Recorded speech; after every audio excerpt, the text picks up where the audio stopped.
when the police cruiser pulled up to my property that Saturday afternoon. I was grilling burgers on what used to be my vegetable garden, but was now apparently the front deck of a two-story, cedar-trimmed luxury cabin, complete with a hot tub and what looked like handcrafted furniture visible through the windows.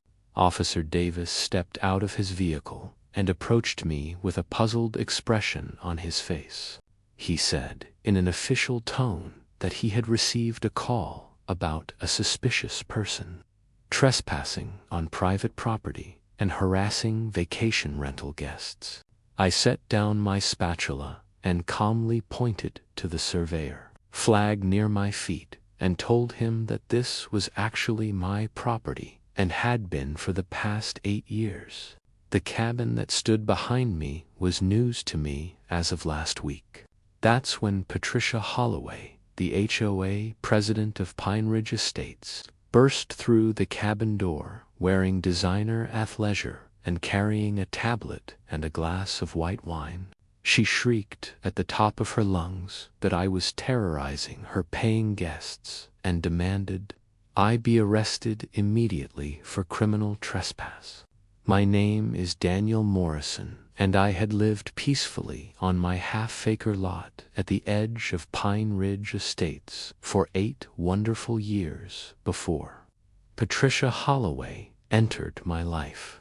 I work as a software developer from home and mostly keep to myself, spending my free time tending to my garden and enjoying the quiet suburban life.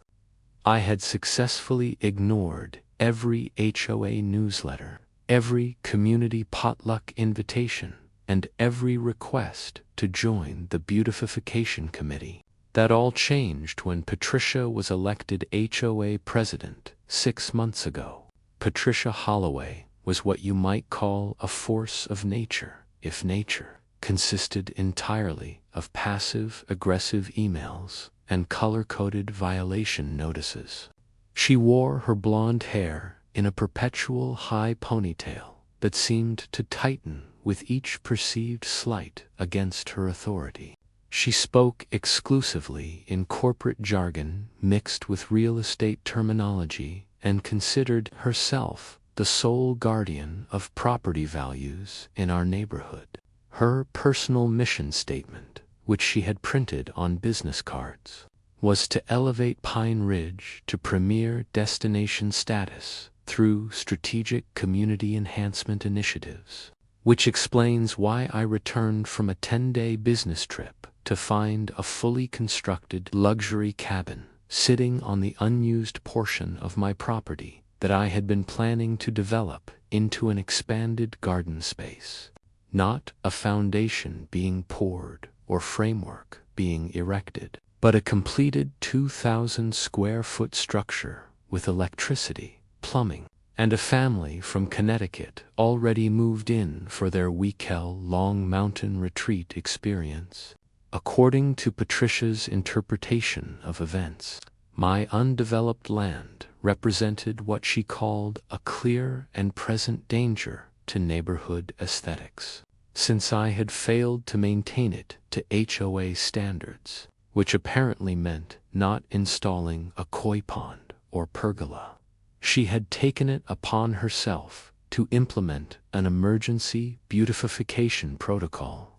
She claimed this gave her the authority to repurpose underutilized parcels for the greater good. She had somehow convinced a construction crew that she owned the land, showing them fabricated documents and a hastily drawn map where she had literally penciled in a new lot number. She called it Lot 1 for B and had already created a professional website marketing it as the Mountain View Retreat, Pine Ridge's premier vacation experience. The cabin was listed on 3 different vacation rental sites, with professional photography and reviews that I suspected were written by her book club members. When I tried to explain the situation to Officer Davis that first day, Patricia interrupted every sentence with increasingly wild accusations. She claimed I was a squatter who had been illegally camping on HOA common area. She said she had documentation proving the land had been abandoned for decades. She even suggested I might be mentally unstable and posed a danger to her guests who had paid good money for a peaceful getaway. Officer Davis, to his credit, remained skeptical of her claims, especially when she couldn't produce any actual ownership documents and kept referring to me as that vagrant despite my clean appearance and the fact that I was literally standing in my own backyard. He told both of us that this seemed like a civil matter and suggested we resolve it through proper legal channels. Patricia's face turned an alarming shade of purple when he declined to arrest me on the spot.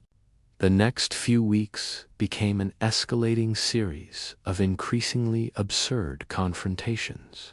Patricia filed noise complaints against me for crimes such as unauthorized lawn mowing and suspicious coffee grinding. She sent violation notices for my existing property, claiming my house color was not on the approved palette, despite it being the same shade it had been when I bought it. She distributed flyers to the entire neighborhood, warning them about what she called a hostile actor disrupting the Pine Ridge experience.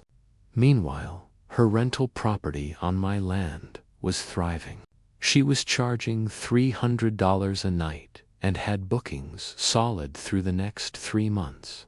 Families arrived every week with their suitcases packed full of vacation gear, completely oblivious to the fact they were trespassing on private property. Some of them even complimented me on being such a helpful groundskeeper when I was out working in my actual garden. The situation reached peak absurdity when Patricia organized what she called an exclusive wine and design showcase on my property. She charged a $25 admission fee and promised attendees a tour of what she was now calling a historical restoration of an original homestead cabin. She had fabricated an entire backstory about pioneer families and architectural heritage that would have been impressive if it wasn't completely fraudulent. I arrived at this event with my property deed, land survey, and tax records dating back 15 years. Patricia saw me coming and immediately called 911, reporting that a dangerous individual was threatening her legitimate business gathering. She told the dispatcher, loud enough for everyone to hear, that I had been stalking her for months and she feared for her safety. When officers Davis and Chan arrived this time, they were prepared. Officer Chan had done his homework after our first encounter and had pulled the property records from the county assessor's office.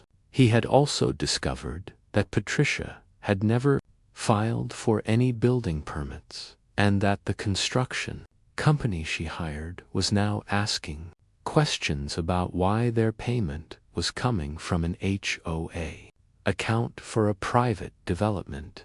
The wine and design showcase came to an abrupt end when Officer Chen read Patricia the actual property lines from the official county survey. Several of her guests asked for their admission fees back.